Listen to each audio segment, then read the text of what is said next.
Hi ಎಲ್ಲರಿಗೂ welcome back to my YouTube channel. ಇದು ಬೆಳಗಿನ ವ್ಲಾಗ್. ಈಗ ರೆಕಾರ್ಡ್ ಆಗ್ತೈತೆ. ನಾವು ಇಷ್ಟೊತ್ತು ಮಾತಾಡಿದ್ದಲ್ಲ ವೇಸ್ಟ್ ಆಯ್ತು. ಅಯ್ಯೋ, ನಿನ್ನ ಮೊತ್ತು ಕೇಳದ ನಾನು. ನೋಡಿ ಹೆಂಗಿದೆ ನೀನು, ನಾನು ಹೆಂಗಿದ್ದೀನಿ ನೋಡು. ಮನೆ ನೋಡಿ ಹೆಂಗೈತೆ ನಡಿ. ಸೊ ಮನೆಯೆಲ್ಲ ತುಂಬ ಡರ್ಟಿ ಆಗಿದೆ, ಏನು ಕ್ಲೀನ್ ಮಾಡ್ಕೊಂಡಿಲ್ಲ ಯಾಕಂದರೆ ಇವಾಗ ತಾನೇ ಎದ್ದಿದ್ದು. ಸೊ ಮನೆಯಿಂದ ಸ್ಟಾರ್ಟ್ ಮಾಡೋಣ ಅಂತ ಅಂದ್ಕೊಂಡೆ. ಇವತ್ತಿನ ಡೇ ಫಸ್ಟು ಫುಲ್ ಮನೆಯೆಲ್ಲ ಕ್ಲೀನ್ ಮಾಡಬೇಕು. ಅದಕ್ಕೂ ಮುಂಚೆ ಚಾರುಗೆ ಸ್ನಾನ ಎಲ್ಲ ಮಾಡಿಸಿ ಅವನ್ನ ರೆಡಿ ಮಾಡಬೇಕು. ನೀನು ಮಸ್ಕ ನೀನು ಚಾರು ಬೆಲೆ ವಿಷಯ ಬಂದೈತೆ.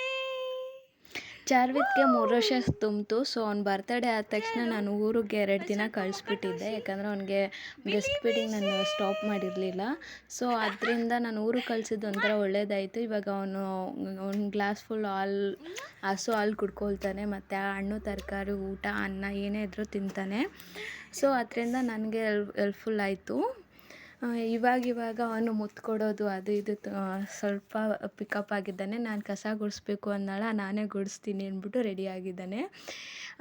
ಪೊರ್ಕೆ ನಾನು ಗುಡಿಸ್ತೀನಿ ಅಂದರೆ ಅವ್ನು ಕೊಡೋಲ್ಲ. ಸೊ ಮನೆ ಕ್ಲೀನಾಗಿ ಇರಬೇಕು ಅಂದ್ಬಿಟ್ಟು ಎಲ್ಲನೂ ಕ್ಲೀನ್ ಮಾಡಿದೆ. ಲಾಸ್ಟಲ್ಲಿ ಅವನು ನಾನೇ ಮಾಡಿರೋ ಥರ ಬಿಲ್ಡಪ್ ಕೊಡೋಕ್ಕೆ ಇಲ್ಲಿ ಬಂದು ಆಟ ಆಡ್ತಾಯಿದ್ದೆ. ಇದು ನಮ್ಮ ರೂಮಲ್ಲಿ ನಾನು ಬೆಳಗ್ಗೆ ಎದ್ದಿದ್ದನ್ನೆಲ್ಲ ಎಲ್ಲ ಫೋಲ್ಡ್ ಮಾಡಿ ಚೇರ್ ಮೇಲೆಲ್ಲ ಅರೇಂಜ್ ಮಾಡಿದ್ದೀನಿ.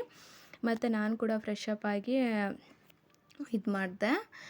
ಇನ್ನು ಸ್ನಾನ ಮಾಡಿಸಿಲ್ಲ ಚಾರುಗೆ, ಹಾಲು ಕುಡಿಸಾಯ್ತು. ಅವ್ನಿಗೆ ಸ್ನಾನ ಮಾಡಿಸ್ಬೇಕು. ಅದಕ್ಕೂ ಮುಂಚೆ ಆ ಬಟ್ಟೆ ಎಲ್ಲ ತ್ಯಾವ ಆಗಿತ್ತು ಅಂದ್ಬಿಟ್ಟು ಡ್ರೆಸ್ ಮಾತ್ರ ಚೇಂಜ್ ಮಾಡಿ ಮುಖ ಸ್ವಲ್ಪ ನೀಟಾಗಿ ತೊಳೆದು ಒರೆಸಿದ್ದೀನಿ. ನೋಡ್ಬೋದು ಇವಾಗ ಸ್ವಲ್ಪ ರಿಲ್ಯಾಕ್ಸಿಂಗ್ ಆಗಿದೆ, ಯಾಕಂದರೆ ಮನೆಯೆಲ್ಲ ನೀಟಾಗಿ ಕ್ಲೀನ್ ಮಾಡಿದ್ದೀನಿ. ಕ್ಲೀನ್ ಆದಮೇಲೆ ಸ್ವಲ್ಪ ಅವನ ಜೊತೆ ಆಟ ಆಡ್ತಾಯಿದ್ದೆ. ಇನ್ನೂ ತಿಂಡಿ ಮಾಡಿರಲಿಲ್ಲ, ಸ್ವಲ್ಪ ಲೇಟಾಗೆ ಮಾಡ್ಕೊಳ್ಳೋಣ, ಏನು ಕೆಲಸ ಏನೂ ಅಷ್ಟಿರಲಿಲ್ಲ. ಆಮೇಲೆ ಸ್ನಾನ ಮಾಡಾದಮೇಲೆ ಅವನಿಗೆ ಬಟ್ಟಿಕ್ಕೋದು ಒಂದು ವೀಡಿಯೋ ಮಾಡೋಣ ಅಂತ ಟ್ರೈ ಮಾಡಿದೆ. ಅದು ಬರುತ್ತಲ್ಲ ನಿನ್ನ ಕಣ್ಣ ಕಾಡಿಗೆ ಅಂಗಾಲಿಗೆ, ಆ ಸಾಂಗಿಗೆ ಟ್ರೈ ಮಾಡೋಣ ಅಂದ್ಕೊಂಡೆ. ಆದರೆ ಅವನು ಸರಿಯಾಗಿ ಕ್ಯಾಮ್ರಾ ಮುಂದೆನೂ ಬರಲಿಲ್ಲ, ಫೋಕಸ್ ಕೂಡ ಮಾಡಲಿಲ್ಲ. ಸೊ ಅದಕ್ಕೆ ಬಿಟ್ಬಿಟ್ಟೆ. ಮತ್ತು ಅವನಿಗೆ ಊಟ ಮಾಡಿಸ್ದೆ ರೆಡಿ ಮಾಡಾದಮೇಲೆ. ಅಮ್ಮನೂ ಅವನಂದರೆ ತುಂಬಾ ಇಷ್ಟ. ಸೊ ಈ ಥರ ನಮ್ಮದು ಡೈಲಿ ರೊಟೀನ್ ಆಗಿರುತ್ತೆ. ಅವನದೇ ಅವನಿಗೆ ಲೋಕ ಆಗಿರುತ್ತೆ. ಅವನಿಂದ ಸ್ವಲ್ಪ ಮನಸ್ಸಿಗೆ ನೆಮ್ಮದಿ ಇರುತ್ತೆ, ಶಾಂತಿ ಇರುತ್ತೆ. ಗೊತ್ತಿಲ್ಲ ಯಾವ ಥರ ಮುಂದೆ ಲೈಫ್ ಇರುತ್ತೆ ಅಂತ. ತುಂಬಾ ಕಷ್ಟಗಳನ್ನ ಅನುಭವಿಸಿದ್ದೀನಿ, ಇನ್ನೂ ಕಷ್ಟಗಳು ಲೈನಾಗಿ ನಿಂತಿದೆ. ಫೇಸ್ ಮಾಡೋಕ್ಕೆ ರೆಡಿ ಇದ್ದೀನಿ ಅಷ್ಟೆ. ಯಾಕಂದರೆ ಅಮ್ಮ ಮತ್ತು ಇವನು ಜೊತೇಲಿರ್ತಾರೆ, ಮತ್ತು ನಂಗೆ ಸಪೋರ್ಟಾಗಿ ನನ್ನ ಫ್ಯಾಮಿಲಿ ಇದ್ದಾರೆ. ಸೊ ಅವರಿಂದ ನನಗೆ ಒಂದು ಥರ ಸ್ಟ್ರೆಂತ್ ಅನ್ನೋದು ಇದೆ. ಎಲ್ಲರ ಥರನೂ ಅಳ್ಕೊಂಡೇ ಇರೋಕ್ಕಾಗಲ್ಲ, ಹತ್ರ ಏನು ಮತ್ತೆ ವಾಪಸ್ ಬರಲ್ಲ ಅಲ್ಲ. ಸೊ ಅದಕ್ಕೆ ಸ್ಟ್ರಾಂಗಾಗಿ ಇದ್ದೀನಿ. ಎಷ್ಟು ಕೋಪ ಬರುತ್ತೆ ಅಂದರೆ ಆ ತಲೆಯಲ್ಲಿ ಕೂತಿದ್ರೆ 2 ದಿನ ಬೇಕು ನಮಗೆ ಸುಧಾರಿಸ್ಕೊಳ್ಳೋಕ್ಕೆ, ಅಷ್ಟು ಕೋಪ ಬರುತ್ತೆ ಅವನಿಗೆ. ಮತ್ತು ಕಪ್ಪಿಕ್ಬಿಟ್ಟ ಅಂತ ಎಷ್ಟು ಕೋಪ ಮಾಡ್ಕೊಂಡಿದ್ದಾನೆ ನೋಡು. ಅವ್ನ ಪಾಡ್ಗೆ ಅವನ್ನ ಬಿಟ್ಬಿಡ್ಬೇಕು, ಆವಾಗಲೇ ಅವನಿಗೆ ನೆಮ್ಮದಿ. ಮತ್ತು ಇದು ನಮ್ಮನೆ ಹಾಲು ಅಂದರೆ ರೂಮ್ ಆವಾಗಲೇ ತೋರಿಸಿದೆ, ಅದನ್ನು ನೀಟಾಗಿ ಕ್ಲೀನೆಲ್ಲ ಮಾಡಿದ್ದೆ. ಇವಾಗ ಹಾಲಿಗೆ ಬಂದರೆ ಹಾಲಲ್ಲೂ ನೆಲವೆಲ್ಲ ಒರೆಸಿ ಕಸ ಎಲ್ಲ ಗುಡಿಸಿ ನೀಟಾಗಿ ಕ್ಲೀನ್ ಮಾಡಿದ್ದೀನಿ. ಸೊ ಈ ಥರ ಪೀಸ್ಫುಲ್ಲಾಗಿದ್ದರೆ ನಾನು ಒಂಥರ ಮನುಷ್ಯಕ್ಕೆ ಶಾಂತಿ ಇರುತ್ತೆ. ಎಷ್ಟೇ ಕೆಲಸ ಮಾಡಾದಮೇಲೆ ನಾವು ರೆಡಿ ಆದಮೇಲೆ ಒಂದು ಸ್ವಲ್ಪ ನಾಷ್ಟ ಗಿಷ್ಟ ಎಲ್ಲ ತಿಂದ್ಕೊಂಡು ಚೆನ್ನಾಗಿ ಬೆಳಕು ಕೂಡ ಚೆನ್ನಾಗಿ ಬರುತ್ತೆ ನಮ್ಮ ಮನೆಗೆ. ಇದು ತುಂಬ ಚಿಕ್ಕ ಮನೆ, ಆದರೂ ನಾನು ಆವಾಗವಾಗ ನೀಟಾಗಿ ಇಟ್ಕೊಳ್ಳೋಕೆ ಟ್ರೈ ಮಾಡ್ತೀನಿ. ಆಗಿಲ್ಲ ಅನ್ನೋ ಟೈಮಲ್ಲಿ ಮಾತ್ರ ಅಷ್ಟು ಗಲೀಜಾಗಿರುತ್ತೆ. ಸೊ ಬೇಜಾರು ಮಾಡ್ಕೋಬೇಡಿ. ಇದೊಂದು ಕಿಚನ್ ನಾನು ಆ್ಯಸ್ ಇಟ್ ಹೇಗಿರುತ್ತೋ ಹಾಗೆ ಇಟ್ಕೊಳ್ಳೋಕೆ ಟ್ರೈ ಮಾಡ್ತೀನಿ, ಆದರೆ ತುಂಬ ಕಷ್ಟ ನಾನು ಇಟ್ಕೊಳ್ಳೋಕ್ಕೆ. ಮತ್ತು ನಾನು ಅದು ಮೀಶೋಯಿಂದ ವಾಲ್ ಸ್ಟಿಕ್ಕರ್ ಆರ್ಡರ್ ಮಾಡಿ ಪೇಸ್ಟ್ ಮಾಡಿರೋದು. ಇದನ್ನು ನಾನು ತುಂಬ ಅಂದರೆ ಡಿಸೆಂಬರಲ್ಲಿ ಮಂತಲ್ಲೇ ನಾನು ಅದನ್ನು ಪೇಸ್ಟ್ ಮಾಡಿದ್ದೆ. ಸೊ ನಾನು ವೀಡಿಯೋಸ್ನ ಮಾಡಬೇಕು ಅಂತ ನಾನು ಅಂದ್ಕೊಂಡ್ರೂ ಕೂಡ ಯಾಕೋ ನನಗೆ ಅದು ಸಪೋರ್ಟ್ ಆಗ್ತಾಯಿಲ್ಲ. ನನಗೆ ಯಾವ ಥರ ಮಾತಾಡಬೇಕು, ಏನು ಮಾತಾಡಬೇಕು, ಹೇಗೆ ರಿಯಾಕ್ಟ್ ಮಾಡಬೇಕು ಅಂತ ಗೊತ್ತಾಗಲ್ಲ. ಸೊ ಅದಕ್ಕೆ ಚೆನ್ನಾಗಿ ಬರುತ್ತೋ ಇಲ್ವೋ, ಜನ ಇಷ್ಟಪಡ್ತಾರೋ ಇಷ್ಟಪಡಲ್ವೋ ಅನ್ನೋ ಥಾಟಲ್ಲೇ ಒಂದೊಂದು ಸಲ ಸ್ಟಾಪ್ ಮಾಡ್ತೀನಿ, ಒಂದೊಂದು ಸಲ ಮಾಡೋಕ್ಕೆ ಟ್ರೈ ಮಾಡ್ತೀನಿ. ಸೊ ಇದಾದಮೇಲೆ ನಾನು ಲಾಸ್ಟ್ ವೀಡಿಯೋದಲ್ಲಿ ನಿಮ್ಮ ಜೊತೆ ಶೇರ್ ಮಾಡ್ಕೊಂಡಿದ್ದೆ, ಏನಾದ್ರು ಚಿಕ್ಕದಾಗಿ ಬಿಸ್ನೆಸ್ ಸ್ಟಾರ್ಟ್ ಮಾಡೋಣ ಅಂದ್ಕೊಂಡಿದ್ದೀನಿ ಅಂತ. ಸೊ ಆ ಬಿಸ್ನೆಸ್ ಬಗ್ಗೆಯೂ ನಿಮಗೆ ಸಾಕಷ್ಟು ಡೀಟೇಲ್ಸ್ನ ನಾನು ಕೊಡೋಕ್ಕೆ ಟ್ರೈ ಮಾಡ್ತೀನಿ. ಇದು ಬಂದ್ಬಿಟ್ಟು ನಾನೇ ಥ್ರೆಡ್ಡಲ್ಲಿ ಮಾಡಿರುವಂಥ ಬ್ಯಾಂಗಲ್ಸು. ಸಿಲ್ಕ್ ಥ್ರೆಡ್ ಬರುತ್ತಲ್ಲ, ಅದರಲ್ಲಿ ನಾನು ಓಲ್ಡ್ ಬ್ಯಾಂಗಲ್ಸ್ಗೆ ಸ್ಟೋನ್ ಇಟ್ಟು ಮಾಡಿದ್ದೀನಿ.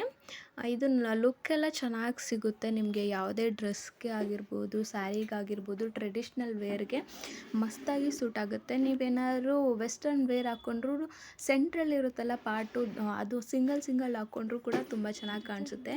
ಹೆಣ್ಮಕ್ಳಿಗೆ ಏನೇ ಎಷ್ಟೇ ಒಡವೆ ಇದ್ದರೂ ಕೂಡ ಆವಾಗವಾಗ ಈ ಬ್ಯಾಂಗಲ್ಸ್ಗಳಿಗೆ ಈ ಥರ ಕ್ರಿಯೇಟ್ ಮಾಡಿ ನಾವು ಹಾಕ್ಕೊಳ್ಳೋದು ತುಂಬಾ ನಮಗೆ ಖುಷಿ ಕೊಡುತ್ತೆ, ಒಂಥರ ಹೆಮ್ಮೆ ಕೊಡುತ್ತೆ. ಈ ಥರ ಸಣ್ಣ ಪುಟ್ಟ ಥಿಂಗ್ಸ್ ನನಗೆ ಮಾಡೋಕ್ಕೆ ಬರುತ್ತೆ. ಸೊ ಇದನ್ನು ನಾನು ಯಾಕೆ ನನ್ನ ಒಂದು ಇದಾಗಿ ತೊಗೋಬಾರ್ದು, ಬಿಸ್ನೆಸ್ ಹೆಜ್ಜೆಯಾಗಿ ತೊಗೋಬಾರ್ದು ಅಂತ ನಾನು ಯೋಚನೆ ಮಾಡ್ತಾಯಿದ್ದೀನಿ. ಇದು ಕೂಡ ನಾನು ಹಾಕಿರೋದು ಸ್ಯಾರಿ ಕುಚ್ಚು. ಎಲ್ಲ ಚಿಕ್ಕ ಪುಟ್ಟದ್ದಾಗಿ ಸ್ಟಾರ್ಟ್ ಮಾಡ್ತಾಯಿದ್ದೀನಿ. ಗೊತ್ತಿಲ್ಲ ಇದು ಎಲ್ಲಿ ಕರ್ಕೊಂಡೋಗುತ್ತೆ ನನ್ನ ಅಂತ. ಆದರೆ ತುಂಬ ದೊಡ್ಡದಾಗಿ ಕನಸಿಟ್ಕೊಂಡಿದ್ದೀನಿ. ನೋಡೋಣ ಈ ಕನಸುಗಳು ಯಾವ ಥರ ನೆರವೇರುತ್ತೆ, ಯಾವ ಥರ ಆಗುತ್ತೆ ಅಂತ. ನನ್ನ ಏನೇನು ಮಾಡೋಕ್ಕೆ ಏನೇನು ಪ್ರೊಸೀಜರ್ ಬೇಕು ಅಂದರೆ ಗ್ಲೂ ಬೇಕಾಗಿರುತ್ತೆ, ಮತ್ತು ಸಿಲ್ಕ್ ಥ್ರೆಡ್ಗಳು, ಸೂಜಿಗಳು ಬೇಕಾಗಿರುತ್ತೆ, ಮತ್ತು ಇನ್ನೊಂದು ಬಂದುಬಿಟ್ಟು ಗೋಲ್ಡನ್ ಜರಿ ಥ್ರೆಡ್ ಅಂತ ಹೇಳ್ತಾರೆ ಅದು, ಮತ್ತು ಬೀಡ್ಸ್ ಬೇಕಾಗಿರುತ್ತೆ. ಇದಿಷ್ಟು ಇದ್ದರೆ ಸಾಕು, ಆರಾಮಾಗಿ ಮಾಡ್ಬೋದು. ನನ್ನ ಹತ್ರ ಸದ್ಯಕ್ಕೆ ಈಗ ಡ್ರೈ ಪೌಡ್ ಅದೆಲ್ಲ ಇಲ್ಲ. ಅದೆಲ್ಲ ಅರೇಂಜ್ ಆದರೆ ನಾನು ಅದನ್ನು ಫಿಕ್ಸ್ ಮಾಡಿಬಿಟ್ಟು ನಾನು ಅದನ್ನು ವೀಡಿಯೋಸ್ ಮಾಡಿ ನಿಮಗೆ ಶೇರ್ ಮಾಡ್ಬೋದು. ಇದು ತುಂಬ ಯೂಟ್ಯೂಬ್ಗಳಲ್ಲಿ ನೋಡೇ ನಾನು ಕಲ್ತಿರೋದು. ನನಗೇನು ಹಾಗೆ ಬಂದಿಲ್ಲ, ತುಂಬ ಯೂಟ್ಯೂಬ್ ಚಾನಲ್ಗಳಲ್ಲಿರುತ್ತೆ. ಸೊ ನೀವು ಫ್ರೀ ಇರೋ ಟೈಮಲ್ಲಿ ಟ್ರೈ ಮಾಡಿ. ನಿಮಗೂ ಒಂದು ಹಾಬಿ ಅಂತ ಆದರೆ ನಿಮಗೆ ಅದೊಂದು ಜೀವನನ ಕಟ್ಕೊಡುತ್ತೆ. ಮತ್ತು ಚಾರಿಗೆ ಇದನ್ನು ಮೀಶೋಯಿಂದ ಪರ್ಚೇಸ್ ಮಾಡಿದೆ. ನೈಟ್ ಟೈಮಲ್ಲಿ ಇದನ್ನು ವಾಲ್ ಮೇಲೆ ಹಾಕಿದ್ರೆ ತುಂಬಾ ಕಲರ್ಫುಲ್ಲಾಗಿ ಇರೋವಂಥ ಟಾಯ್ಸ್ಗಳು ತುಂಬ ಚೆನ್ನಾಗಿ ಬರುತ್ತೆ, ನಿನ್ನೆ ಪಿಕ್ಚರ್ಸ್ಗಳು. ಇದು ಚಾರುಗೆ ತುಂಬ ಅಟ್ರಾಕ್ಟಿವ್ ಆಗಿತ್ತು. ಮತ್ತು ಅವ್ನು ಬಂದು ಅದು ಈ ಟಾರ್ಚ್ ಇರುತ್ತಲ್ಲ ಅದನ್ನೇ ಇಟ್ಕೊಳ್ಳೋಕೆ ಬರ್ತಾಯಿದ್ದಾನೆ. ಆದರೆ ಅದು ವಾಲ್ ಮೇಲೆ ಹಾಕಿದ್ರೆ ಅವನು ಅದನ್ನು ಹೋಗಿ ಹಿಡಿಯೋಕ್ಕೆ ಟ್ರೈ ಮಾಡ್ತಾನೆ. ಅದು ಕೈಗೆ ಸಿಗಲ್ಲ ಅಂದ್ಬಿಟ್ಟು ತಿರ್ಗಾ ಬರ್ತಾನೆ. ತಿರ್ಗಾ ಅಲ್ಲಿಗೆ ಹೋಗಿ ಮುತ್ತು ಬೇರೆ ಕೊಡೋಕ್ಕೆ ಟ್ರೈ ಮಾಡ್ತಾನೆ. ಅದು ಅವನಿಗೆ ತುಂಬ ಇಷ್ಟ ಆಗಿದೆ ಅನಿಸುತ್ತೆ. ಇವತ್ತಿನ ವ್ಲಾಗ್ ಇಷ್ಟೇ. ನಿಮ್ಗೇನಾದ್ರು ಇಷ್ಟ ಆಗಿದೆ ಅಂದರೆ ಈ ಲಿಂಕ್ ಏನಾದ್ರು ಬೇಕಂದರೆ ನನಗೆ ಕಮೆಂಟ್ ಮಾಡಿದ್ರೆ ನಾನು ನಿಮಗೆ ಕಮೆಂಟಲ್ಲಿ ತಿಳಿಸ್ಕೊಡ್ತೀನಿ. ಮತ್ತು ನನ್ನ ಹೊಸ ಬಿಸ್ನೆಸ್ಗೆ ನೀವೆಲ್ಲ ಸಪೋರ್ಟ್ ಮಾಡ್ತೀರಾ ಅಂತ ಅಂದ್ಕೊಂಡಿದ್ದೀನಿ. Thank you so much for ಇಷ್ಟು ಹೊತ್ತು ನನ್ನ ವೀಡಿಯೋನ ನೀವು ನೋಡಿದ್ದೀರಾ ಅಂತ ಅಂದ್ಕೊಂಡಿದ್ದೀನಿ. ನನಗೆ ತುಂಬ ಖುಷಿ ಆಗ್ತಾಯಿದೆ ಈ ಒಂದು ವೀಡಿಯೋನ ನಾನು ಮಾಡಿರೋದು. ನಿಮಗೆಲ್ಲ ಯಾವ ಥರ